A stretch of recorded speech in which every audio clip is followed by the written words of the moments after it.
Warner Brothers are killing Multiversus with ludicrously aggressive monetization, bad balance between characters on the roster, and game design that favors paying your way through unlocks rather than just playing. Josh Brown, I have a headache from trying to figure this stuff out. Genuinely. It's been so funny watching you from afar, from another desk, trying to watch you wrangle all of the different currencies and monetization practices in this game, Scott, because it sounds absolutely outrageous, as is the entire, I think, at this moment in time, free-to-play market. I'm going to talk about more about that in a little bit, but XDefiant has also been really annoying me, Scott, but this is way more pressing. This is insane, and I'll break down what Multiversus is doing. Obviously, right now, the game's very popular. It's actually #1 in the trending charts at the time that we are reporting this. If you go on the search bar on the PlayStation, on the Xbox, Multiversus is doing very well. The game did finally launch May 28th, its full version, after a beta that ran from June 2022 to July 2023. But the big problem here is that the progression inside the game, the monetization, etc., has been completely overhauled from the way that it was displayed and interacted with across the beta to the way that it is now. And the thing that's doing the rounds is, well, there's a lot to this. There's a lot of different stuff. Firstly, in regards to how long it can take you to unlock a character, this comes from YouTuber Waidu pointing out that the newly added character, the Joker, would take almost 80 hours to unlock, as his cost in game is 6,000 fighter coins, and you get less than 100 per match. The general idea here being that it does take most players between 40 hours and 80 hours to unlock a character. Joker is 6,000 points. Most of the characters are about 3,000. But again, you're getting less than 100 fighter coins per match because the game doesn't even give you coins if you win. It gives you them based on different prerequisites, like play as a Looney Tunes character or whatever it is. You can offset this earnable currency in-game with a premium currency, because of course you can, called Gleamium. And so that then means that buying a character would be £8 or $10 each, which then, for 3,000 coins, or it's 1,000 for one of these. That then makes the Joker £16 or $20, and you can get Gleamium through the game's battle pass, and you can get it through this newly added thing called Rifts, which are sequences of fights and in-game goals. But then they sometimes rely on having one of the premium characters, like Joker, so you're still then incentivized to go out and buy Joker again. It's also the thing. There's so much to this. I'll get off this bit in a sec.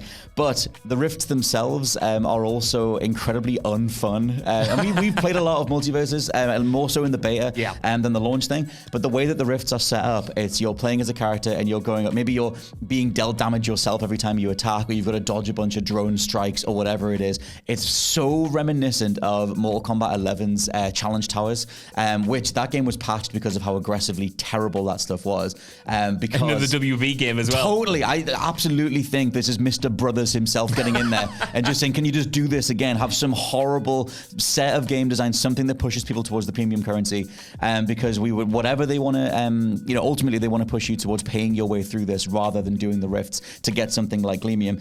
But that was another Warner Brothers decision in itself. I'm going to get onto the, like I said, another part of how much the currency's been swapped over, but thoughts so far? Thoughts so far, Scott. The main one is that why does the gaming industry work in cycles? We have been through this new cycle before with a game called Star Wars Battlefront 2. Now, you could argue that was more egregious because that was a full price game and not a free-to-play game, but even then, at launch, the conversation was all about how long it would take to unlock someone like a Darth Vader or a Luke Skywalker, and we're having the same conversation here about it taking nearly 80 hours to unlock a new character like Joker, or even half that time, which is still way too egregious, to unlock someone who's already in there.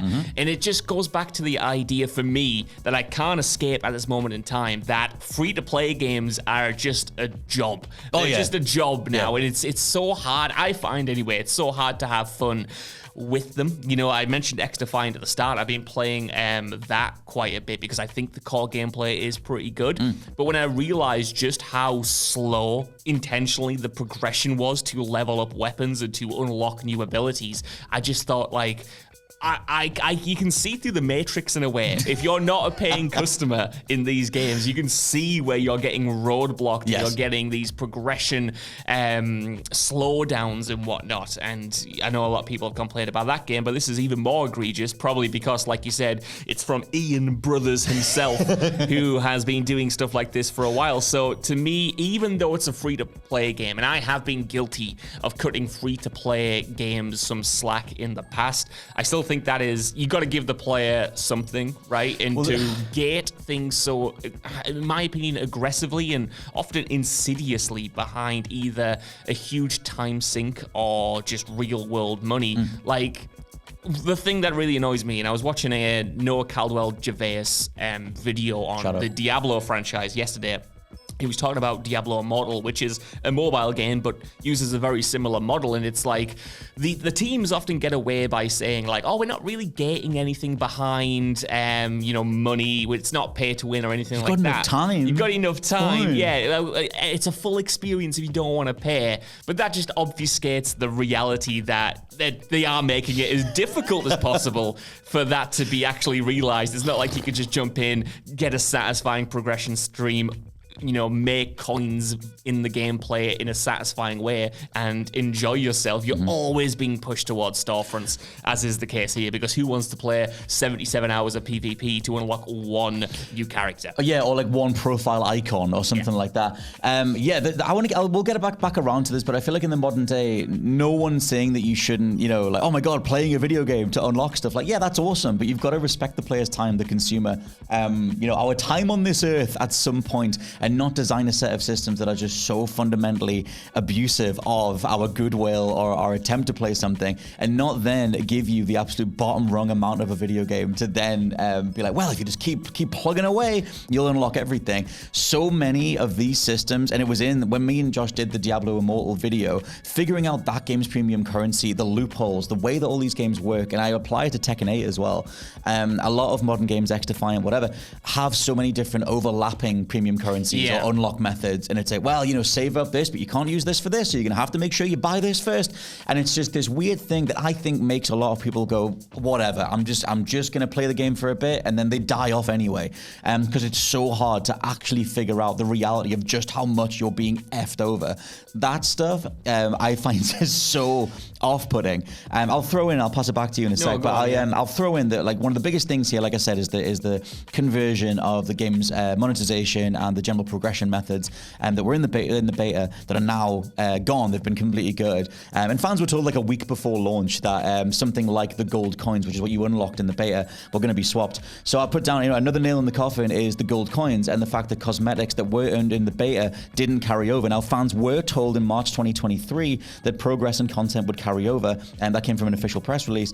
But a week before launch, gold coins were converted to commemorative cosmetics, those being profile icons, banners, badges, with some players now reporting that cosmetic unlocks haven't transferred over at all.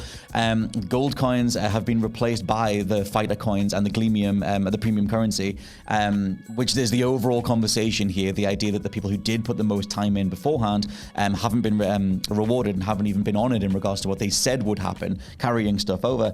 But the gold coin payouts in the beta were far more rewarding in terms of what you got per match. You actually got coins by winning a match. It wasn't all about what's called in gamers toasting, where you just, you say good game to someone, like what Overwatch does, or whatever. That stuff's been changed as well. Everything is going towards all-out monetization. Now, there's even more to this, but what do you think? No, because I think that's a good point as well. We talked, well, not just us, everyone was talking about it with Diablo Immortal when that game launched. And again, I was watching that video yesterday, and it reminded me of it, that a lot of these games front load the rewards and get you on the treadmill by offering what appears to be a normal sense of progression, satisfying unlocks, and then at a certain point with all of these games, you hit a moment where that just stops. But you're already on the treadmill, you're already enjoying it, you're already getting that dopamine rush, so it encourages you to then go to the store to look for ways to keep that hit coming, right? And I think for me, making such radical changes from the beta to the official release, and that was always going to happen in some respects. It was a beta after all. They were trying to iron these things out, but changes are fine, but when you're promising something and then not delivering on it, or kind of altering the terms of the deal, if you will, it is like being force choked. Like just without even realizing.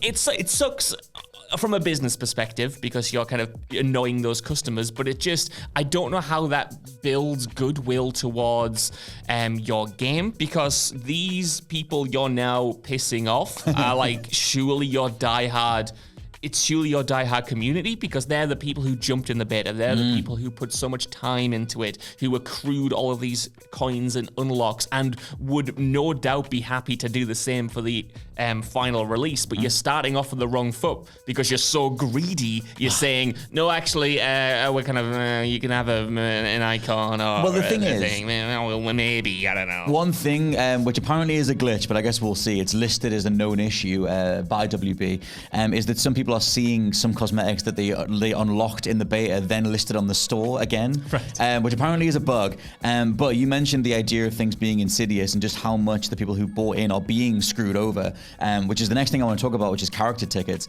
which is just another stupid thing, where you could get character tickets in the game's Founders Packs. These were available at the start of the beta period back in 2022. There were 3 different ones, standard, deluxe, premium. They cost either $40, $60, or $100, and that got you a series of character tickets. These are tickets that you could just exchange one for one with a character that's on the roster. In theory, someone like Joker or whatever was going to happen going forward. The idea was obviously that you bought in early and you'd be fine going forward. You got 30 character tickets with the premium Founders Pack, so you're in theory set up going forward. They were actually discontinued in February last year, but a lot of people still have them on their accounts because they were saving them to go forward. Now, in the launch version of Multiversus, the game forces you to use your character tickets, even if you have enough fighter coins to buy a character outright, which you can see the grind being enforced again. It's like, yeah, you still can exchange a ticket for a character, so they've done right by that legally or whatever.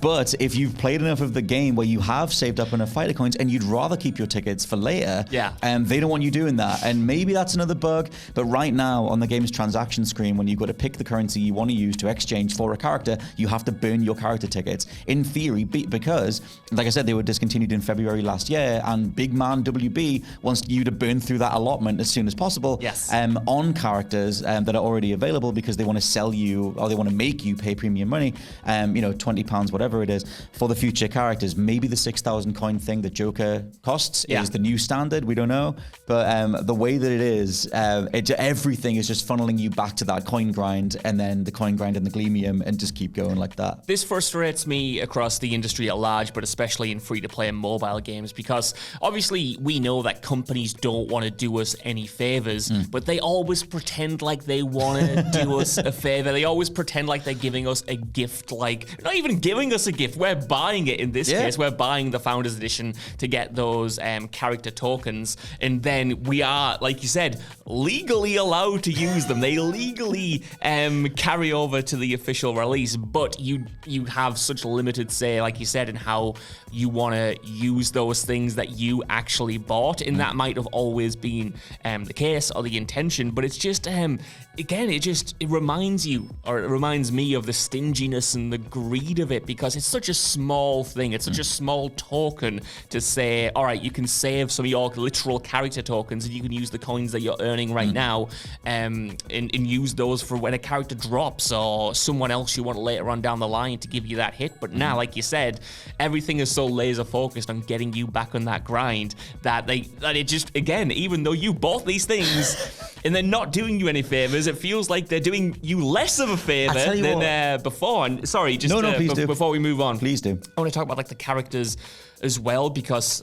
like Battlefront 2, being based around the Star Wars universe, even more so than that game, I think Multiversus, the whole point is the characters, right? The whole point is this strange brand synergy thing where you have this fighting game where you can play as Agent Smith or Arya Stark or Bugs Bunny or Hench Shaggy or whoever it is.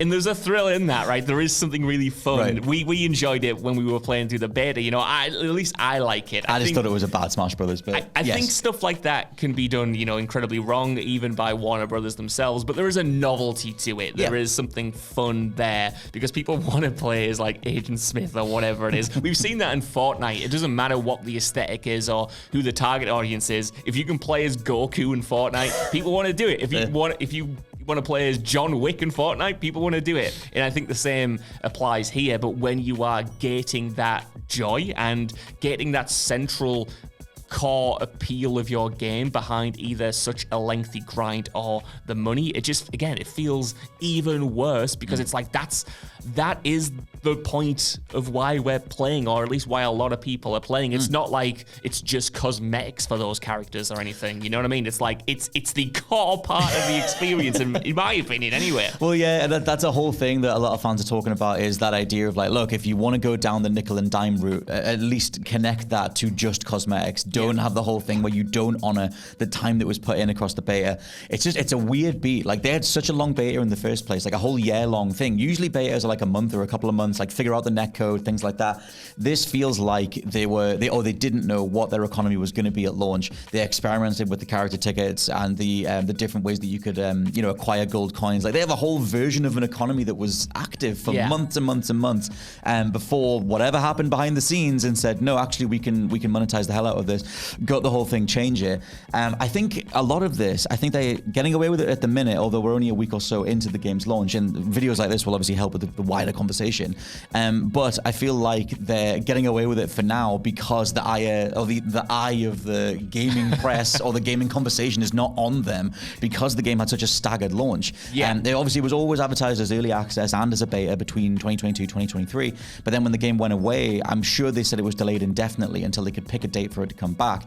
And then at the start of this year, it was like, oh hey, by the way, it's coming out soon, it'll be out, and then, actually now it's available.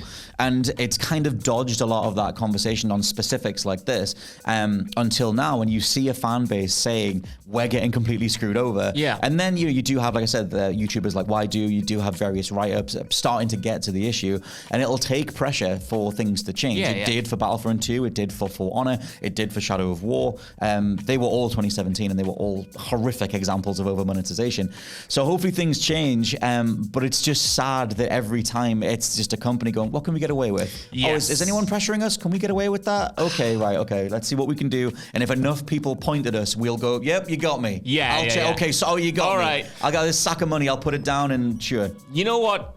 I keep saying, you know what frustrates me? The whole thing frustrates me. But what frustrates me about that line of thinking is that when it comes to free-to-play on mobile games, you often see those publishers get really defensive when it is called out. Like, you can call it out in something like Battlefront 2 because it's a premium-priced game. But when it comes to free-to-play, I often find, and I've been guilty of buying into this myself, but you often find those executives and those publishers come out and say, well, it's free. We need to support our developers. We need them to make money. And I just find that weaponizing that situation and weaponizing that language is insidious as anything else, because of course players want those developers to be rewarded for their work. We know that it is free, but there is a way to put that money back into the game that doesn't feel like we're being robbed of it, and punched in the gut. And I hate that insincerity of it. And they admittedly haven't done that yet, but I've seen it so many different times of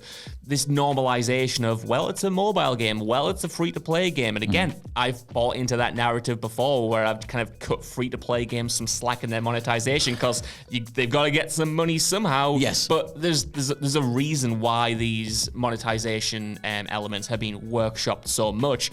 And it's not because it's the optimum way to pay the developers what they're worth. It's because it's the optimum way to get every consumer and every individual to spend either as much time in that app as possible or to spend as much money per session in that app as possible. And that's when I just feel like the whole thing falls down, because it's like, I don't know how you defend this, because I think it's for the developers excuse often works and it plays in our sympathies, but at the same time it's like, man, come on, there's free-to-play models, there's mobile models that are better than this. We've seen games be free-to-play in a way that doesn't feel insidious, and I just don't think this is it. No, also the money won't be going to the devs. No. Which is one thing.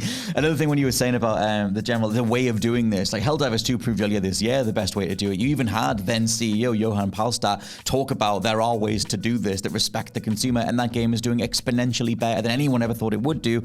I think as a closing thing, at least for me, this doesn't feel like a model that's built to last. This feels like a model that's built to exploit the people who are putting their time into it right now and the passion that's available right right now. Maybe because the game is #1 trending and it's doing very well, and the pressure is about to be on Warner Brothers more than usual. And the likes of MK11 did have its monetization practices ironed out and changed. However, MK1 is still an absolute mess. Yeah. In that regard, maybe those things will change. But this feels like a company, or at least not the devs, the publishers, WB, feels like a company going like, we only have a few months with this before people start abandoning it, like they have with X other one of these models, because people are so sick of this stuff across the board. And there are only a handful of games that seem to be able to occupy that space, whether it's Roblox, Fortnite, GTA Online, or COD. So they're just going to monetize the living hell out of the people who are here for right now, like what Foam Stars did, where it's £45 for a character. Yeah, Foam Stars. It is ludicrous. I feel like that's what this is, and if you have that much disposable income, you love Warner Brothers characters that much, you can have an absolute blast with it, in theory. But this feels like an exploitative business model, taking advantage of the people who are there day one and who are still there day 365 in, just to try and get as much money out of them as possible before moving on. 100%. With my final words, my final statement, I want to. It might seem like a tangent, Scott, but it's not. I want to point towards the great Star Wars hotel video that's doing the rounds at the moment by Jenny Nicholson, because the business model of that actually reminds me of the business model of this, because in that video she describes this lavish hotel as kind of burning the hardcore fans who would buy anything Star Wars or anything Disney by offering them a massively inflated price point for a pretty shoddy experience, and that meant that thing was shut down because nobody wanted to come back. And I feel like this is the situation here where, like you said, you're burning that die-hard community, the people with the passion, the people who want to support your game, and that might make you a lot of money in the short term, but it's going to ensure that you burn those bridges and they're not going to come back. So while it might be a quick cash injection now, probably more than if you made a more less predatory free-to-play game. Yes. Choosing my words there. Less predatory free-to-play game, and kind of wanted something that survived a few years rather than a few months. But what you're getting is just really grappling the people who want to play right now, squeezing them for all of their money, and not being bothered about them coming back to keep buying into this ecosystem, because why would they if you're being this aggressive? The thing, I thought I had my final words. I don't. This make me think that they will do a 180, but it'll be framed as, we hear you guys, we've listened to feedback, here's some free icons, we're going to lower the price of Joker for a little bit, and you'll get, because people are so relieved for that, you'll get a wave of fans, consumers saying, oh, they did right by the fans, and that lets them get away with this yet again. Like I said, we saw it back in MK11, and you see it in something like Suicide Squad, but it's just, they're in a hell of a state, they're in a hell of a hole. You know what, I thought I had my final words as well, but all I'll say is my actual final thing is, I hate that WB keeps doing this to studios that are putting out good games. You mentioned before Shadow of War, that was an excellent game, suffocated under monetization. How many times have we seen this happen to the recent Mortal Kombats? And now there's this. Just let your studios make good games.